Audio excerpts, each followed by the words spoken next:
वसा जनसेवेचा। या हंगामात विशेषतः काही प्रकारच्या लाल मिरच्या जसे की आंध्र प्रदेशच्या गुंटूर येथील तेजा मिरची, रेशमपट्टा आणि C5 मिरची बाजारात चांगल्या भावाने उपलब्ध होत आहेत। सध्या रेशमपट्टा मिरचीची किंमत सुमारे 300 रुपये प्रति किलो तर तेजा मिरचीची किंमत 280 रुपये प्रति किलो एवढी आहे।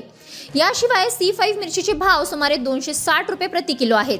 हिवाळ्यात ही मिरची साधारणपणे डिसेंबर पर्यंत मिळते, मात्र यंदा पावसामुळे उत्पादनावर परिणाम झाला असून त्यामुळे पुरवठा कमी आहे। मागणी ठीक असूनही उत्पादन कमी आणि आकस्मिक पुरवठा यामुळे या लाल मिरचीचे भाव वाढले आहेत। मात्र उत्पादन कमी असल्यामुळे लाल मिरचीचे भविष्यात भाव आणखी वाढू शकतात।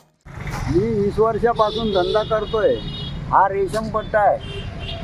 हा रेशमपट्टा 300 रुपये किलो विकू राहिलो, 80 रुपये पाव। हा C5 आहे। हा C5 260 रुपये किलो। हा नागपूरचाच माल आहे।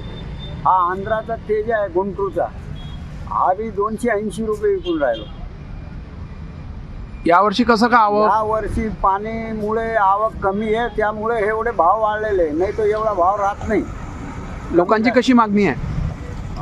लोकांची मागणी आहे, पण लोक काही भाव मागतात, पण आता आम्हालाही पुरत नाही।